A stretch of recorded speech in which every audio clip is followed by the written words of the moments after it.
I can afford any money manager I want, and you are as knowledgeable as the money manager that I have. I'm very impressed with your ability to explain these concepts. There are certain people that are only going to listen to you. They now have access to, I'm telling you, world-class information.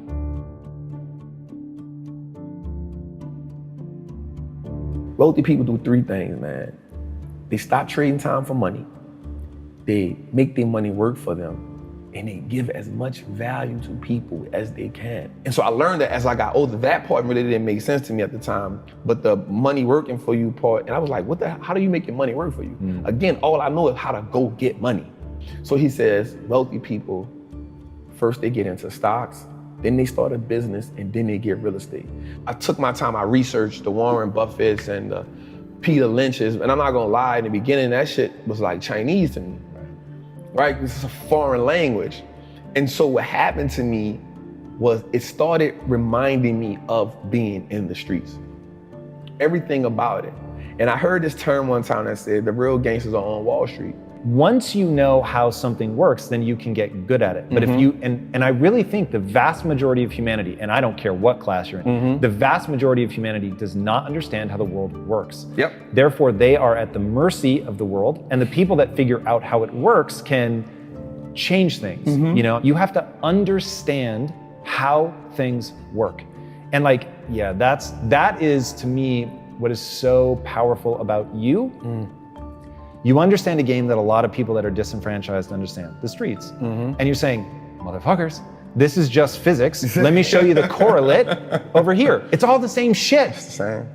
That's it. And so that's important for me, the understanding the basics and the fundamentals. Like once you start understanding the fundamentals, you give yourself power. Because you now understand, like you said, you see how the machine works, right? And so most people look at the machine and marvel and say either, like most people look at the stock market, 98% of the people who I know look at the stock market and say, yo, that's not a game I can play. I'm staying away from it.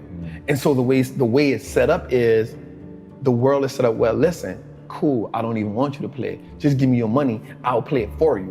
So when we look at like banks, like we understand that banks don't necessarily work in our favor, right? So banks only give us 0.05% interest on the money we have there. Well, we can get 8% just by putting our money in an index fund. So why would I just sit my money in a bank and let the bank make all the money? Because all they're gonna do is invest the money for you. So they now operating as the plug. They operate now as the man who, I'm gonna front you this, I'm gonna make my money, I'm gonna take the cut, I'm gonna give you just enough to keep coming back. I'm gonna go to the plug. Who is the plug? The stock market, right? And so once I understood the fundamentals of like, the most important thing too, is we don't understand how money works.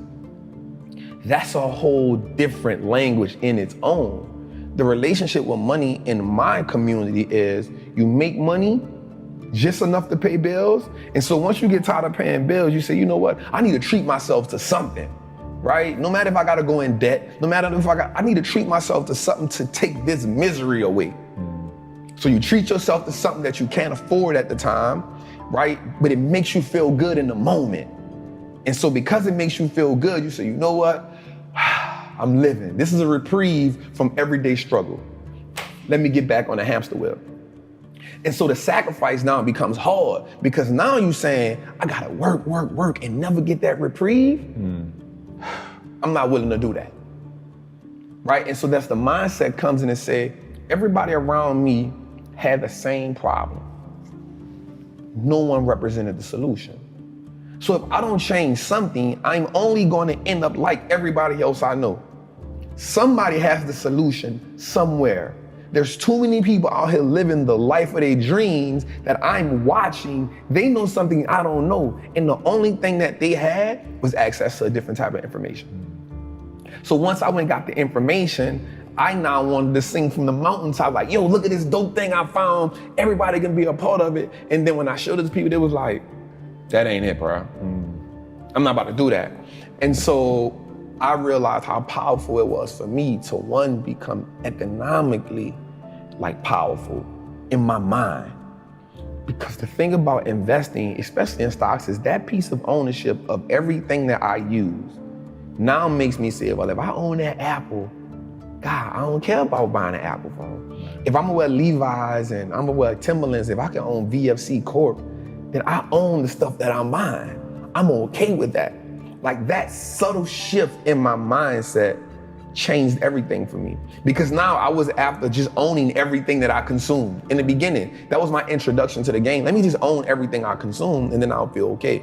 Owning a stock is like, it's owning a percentage of a great business. And so once I understood that concept, I understood that the key to wealth is through ownership.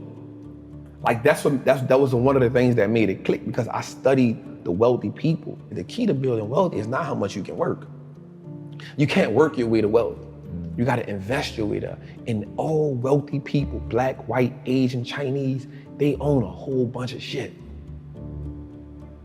The people who aren't wealthy is because they don't own nothing. You only have your money sitting in cash. If your money is just sitting in cash, realistically, you're becoming poorer every day. Right, or they own depreciating assets. And that's what cash is. It's a depreciating asset, because the more money they print, the more money that money loses value. Right. So if it's just sitting, it's the reason why the bank wants you to have your money there. So they can take it and use it and invest it so much and be like, hey, it's just sitting, I'm gonna give you 50 cents on whatever you had in there. Right. And so the idea of ownership was, yo, we can just start owning everything that no matter if it's just a stock. Like that's powerful, because if you can start owning the businesses that you now consume every day, you turn a one-time transaction to a lifetime of profit. Because if I go to the store and buy a pair of Nikes, that's a one-time transaction.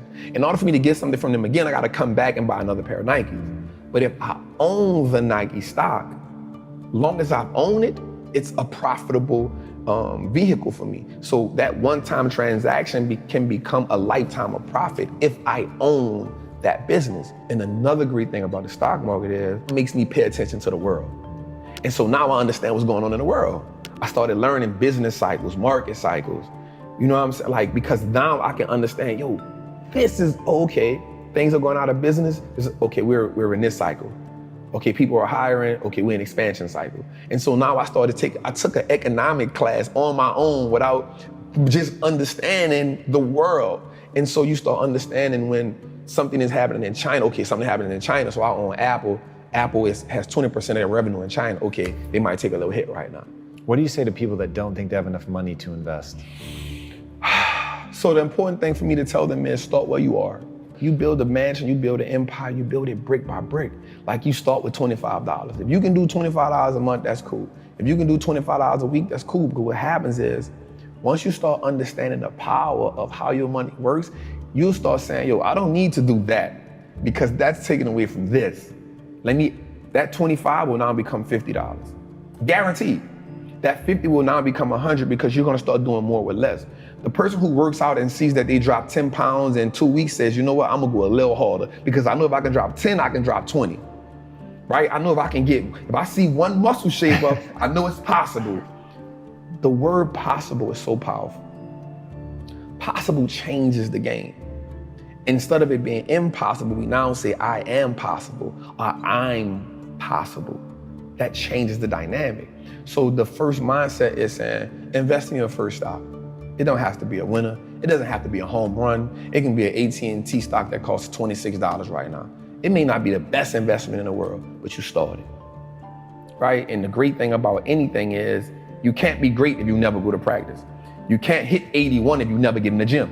Yeah. So just get in the gym and then find somebody who can teach you.